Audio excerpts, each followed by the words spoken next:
지켜야 하는 것이지요. 근데 약속이 지켜지지 않을 때 우리는 얼마나 당황스러운지요. 친구와의 약속은 꼭 지켜야 되죠. 그런데 꼭 약속 시간에 5분, 10분 늦는 친구가 있습니다. 사람들이 많은 곳에서는 줄을 서야 되지요.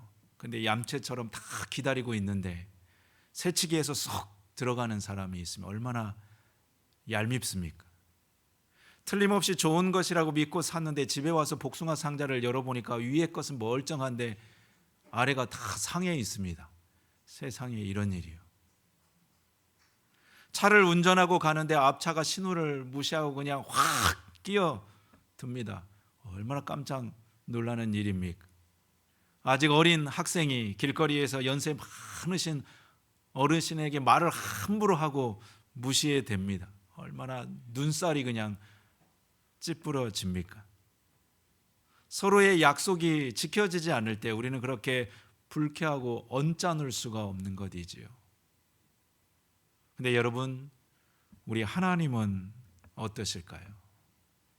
우리가 하나님과의 약속을 어길 때 하나님은 또 얼마나 당황하시고 속상해 하실까요?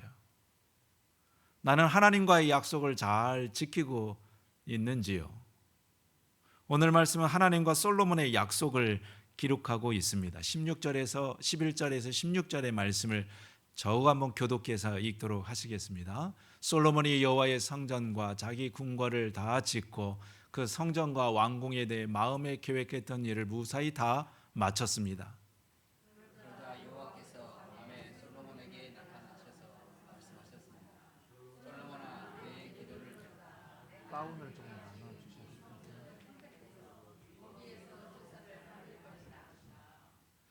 내가 하늘을 닫아서 비를 내리지 않거나 메뚜기 떼에게 명령하여 땅을 망치게 하거나 내 백성에게 병을 보낼 때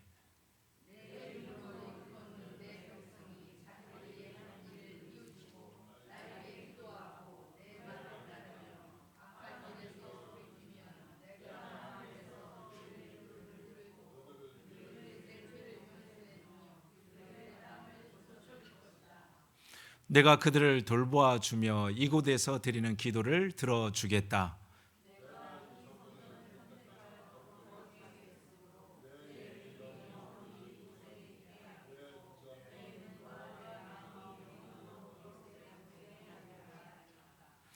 솔로몬이 하나님의 성전을 다 짓고 난 다음에 기도한 것이 있었지요. 이 성전에 나와서 기도하는 백성들의 기도를 꼭 들어주십시오 하는 것이었습니다. 그 기도에 대한 하나님의 응답이 방금 우리가 읽은 그 말씀입니다. 14절에 있는 말씀을 다시 한번 보시죠. 내 이름으로 일컫는 매 백성이 자기들이 한 일을 뉘우치고 나에게 기도하고 내 말을 따르며 악한 길에서 돌이키면 내가 하늘에서 그들의 기도를 듣고 그들의 죄를 용서하여 주며 그들의 땅을 고쳐줄 것이다.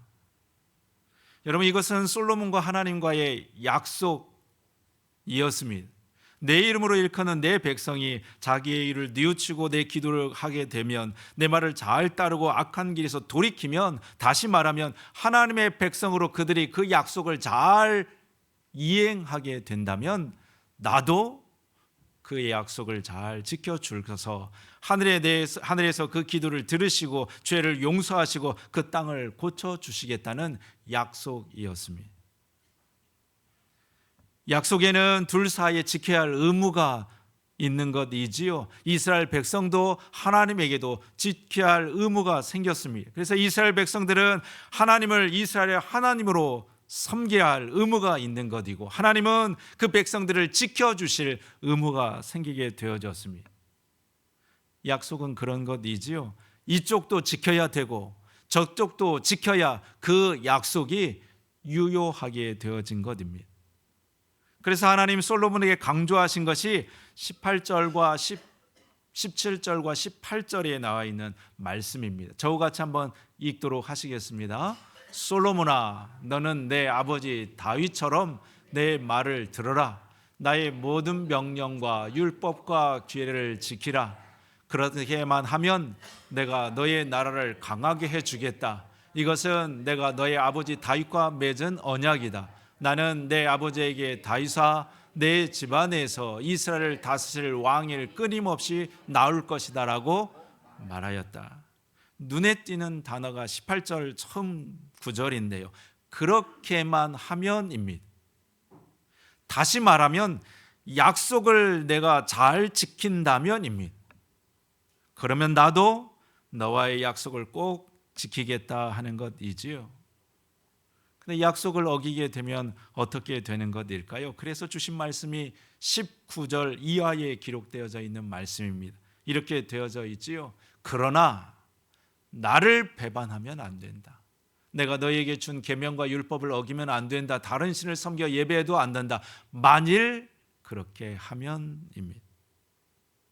만일 그렇게 하면 무슨 뜻입니까? 만일 내 약속을 어기면입니다. 그러면 어떻게 하실 것인가를 19절 그 이후에 길게 기록해 놓았습니다. 그 19절에서 22절까지의 말씀입니다. 왜 이렇게 하나님은 길게 약속을 어겼을 때의 일들에 대해서 열거해 놓았던 것일까요? 정말 그렇게 이스라엘을 내쫓아 버리고 사람들에게 비웃음거리가 되게 하시고 재앙을 그들에게 내리고 싶어서 하신 말씀일까요? 우리가 그런 경우를 보지요. 아이 엄마가 애한테 잔소리를 할 때 보면 너 이러면 밥 안 줄 거야? 초콜릿 사탕만 달라고 그러면 이제 아무것도 안 사줄 거야? 엄마 말 잘 안 들으면 저기 아저씨한테 보낸다. 저 경찰 아저씨한테 데리고 가자 준다. 여러분 정말 경찰 아저씨한테 보낸다는 말일까요? 경찰 아저씨는 무슨 죄입니까? 정말 밥을 안 주고 싶다는 말일까요? 아니지요. 그러니 밥 잘 먹으라는 말이고 그러니 엄마 말 잘 들으라는 말입니다. 여러분 이것이 우리 하나님의 마음입니다. 하나님은 이스라엘이 잘 되었으면 좋겠습니다. 이스라엘이 행복했으면 좋겠고 좋은 것을 많이 누렸으면 좋겠습니다. 하지만 그저 주는 것이 하나님의 목적이 아니지요. 주되 그것이 그들에게 유익이 되고 그것이 복이 되기를 원하시는 하나님이셨습니다. 우리도 마찬가지요. 하나님은 우리도 잘 되기를 원하십니다. 우리에게 좋은 것 주기를 원하시고 많은 것 주고 싶으십니다. 하지만 많이 주는 것이 전부가 아니지요. 하나님은 결코 하나님 없는 잘됨, 하나님 없는 성공, 하나님 없는 건강, 하나님 없는 형통을 원치 않으십니다. 그래서 하나님은 우리가 약속을 어길 때마다 그렇게 속상하고 가슴 아프실 수가 없습니다. 하나님 안에서의 행복이, 그 잘됨이, 성공을 하나님은 우리에게 주고 싶은 것이지요. 그러니 우리에게 강조하시는 것이 하나님의 약속을 잊지 말라는 것입니다. 내가 너를 택하여 부르셨다는 그 약속을, 내가 너의 삶과 가정을 지켜주겠다는 그 약속을, 그러니 너도 나를 신뢰하고 순종해야 된다는 그 약속을 잊지 않고 기억하기를 하나님은 우리에게 원하시는 것입니다. 여러분 우리가 약속할 때 어떻게 하는지요? 새끼손가락을 걸고 약속하지 않습니까? 새끼손가락을 걸면서 꼭 약속 지켜야 돼. 그것도 부족하면 어떻게 하는가요? 도장을 또 찍지요. 그것도 부족하면 어떻게 하면 사인도 하고요. 복사도 하고 코팅까지 합니다. 여러분 하나님께서 우리에게 하시는 일이 바로 그것입니다. 손가락 걸고 내 약속 절대 잊으면 안 돼. 어떤 상황이 돼도 내가 너의 하나님 아버지 되시는 걸 잊으면 안 돼. 아무리 힘들고 아무리 어려워도 내가 너의 인생을 붙들고 있다는 사실을 잊으면 안 돼. 나만 의지하고 신뢰하겠다는 그 약속 잊으면 안 돼. 우리에게 신신당부를 하시는 것입니다.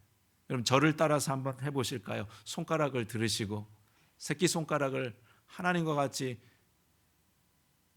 약속하신다고 생각을 하시고 손가락을 끼시고 도장을 찍으시고 사인을 하시고 복사를 하시고 코팅을 하시기를 바랍니다. 여러분 저와 약속하는 것이 아니라 우리 하나님과 약속했던 그것을 다시 한번 기억하시고 그 약속 잊지 않겠습니다. 다짐하는 것입니다. 오늘 우리는 성찬식을 행합니다. 왜 우리가 성찬을 또 하는 것일까요? 전에 했었는데요. 한 번 하면 됐지 우리 왜 또 성찬을 하게 되는 것일까요? 우리가 너무 자주 잊어버리기 때문입니다. 하나님과 했던 그 약속을 우리가 너무 자주 까먹어 버리고 엉뚱한 마음에 또 고민하며 염려하며 불안해하는 우리이기 때문입니다. 그러니 다시 약속하자고, 다시 기억하라고 우리를 불러내시는 것이지요. 우리가 얼마나 자주 잊어버리는지 이런 글을 보았습니다. 계단에서 굴렀습니다. 훌훌 털고 일어났습니다. 그런데 내가 계단에 올라가고 있었는지 내려가고 있었는지 도무지 생각이 안 납니다. 학교에 가려고 집을 나서다가 잊은 것이 있어서 다시 집으로 갔습니다. 그런데 내가 뭘 가지러 왔는지 생각이 안 납니다. 한참 고민하다가 찾다가 애꿎은 우산 하나를 가져왔습니다. 그날 하루 종일 햇볕이 쨍쨍했습니다. 친구에게 전화를 걸었습니다. 근데 내가 누구한테 전화를 걸었는지 기억이 안 납니다. 여보세요? 네, 거기 누구예요? 어디를 거셨는데요? 글쎄요, 내가 누구에게 전화했을까요? 친구랑 점심을 먹으러 나왔습니다. 오늘 우리 뭐 먹을까? 글쎄 오랜만에 수제비나 먹을까? 그래? 그리고 우리는 당당하게 떡볶이 집에 들어가서 떡볶이와 튀김 순대를 배 터지게 먹고 나왔습니다. 한참 걷다가 한 친구가 조심스럽게 말했어. 근데 우리 아까 수제비 먹으러 간다고 안 했었나? 이 이야기가 웃지만 슬프게 들리는 것은 저와 여러분이 크게 다르지 않기 때문입니다. 그러니 다시 기억해내는 것이 우리에게 너무 중요합니다. 우리가 때마다 성찬을 반복하는 이유가 여기에 있는 것이지요. 다시 기억하라는 하나님의 초청입니다. 그것이 바로 성찬의 자리인 것이지요. 하나님께서 나를 얻기 위하여 십자가에서 살과 피를 다 쏟으셨습니다. 생명 주시고 얻은 아들, 딸 바로 저와 여러분입니다. 그러니 생명과 같은 저와 여러분을 하나님께서 어찌 소홀하게 대하시고 여기시겠습니까? 하나님과 나의 약속이 그냥 된 것이 아니라는 말씀입니다. 그분의 모든 것을 우리에게 주시면서 약속해 주신 것입니다. 그러니 그 약속을 결코 잊지 말라 우리에게 다시 말씀하는 것입니다. 그런데도 왜 아버지 없이 고아와 같이 혼자 고민하고 혼자 눈물 흘리고 혼자 애타며 사느냐고 우리에게 말씀하시는 것이지요. 나만 믿고 의지하면 내가 너를 지키고 책임져 주겠다는 그 약속을 벌써 잊었느냐고 우리를 그 자리로 불러내시는 것입니다. 그리고 다시 손가락 걸고 약속하시겠다는 것이지요. 여러분, 하나님 약속 앞에 다시 서는 우리들이 될 수 있기를 소망합니다. 그리고 약속 안에 다시 소망을, 다시 용기를 얻게 되어지는 우리들이 될 수 있기를 소망합니다. 하나님은 한번 약속한 것을 결코 잊지 않으십니다. 그러니 나만 그 약속에 온전하면 하나님 더할 나위 없는 그 사랑으로, 은혜로 우리의 삶을 채워가고 빚어갈 것입니다. 여러분, 그 믿음을 가지고 성찬의 자리에 다시 서서 하나님과 나의 약속을 기억하시며 그 약속에 성실한 우리 모두가 되어지기를 우리 주님의 이름으로 축복합니다. 우리 기도하도록 하시겠습니다.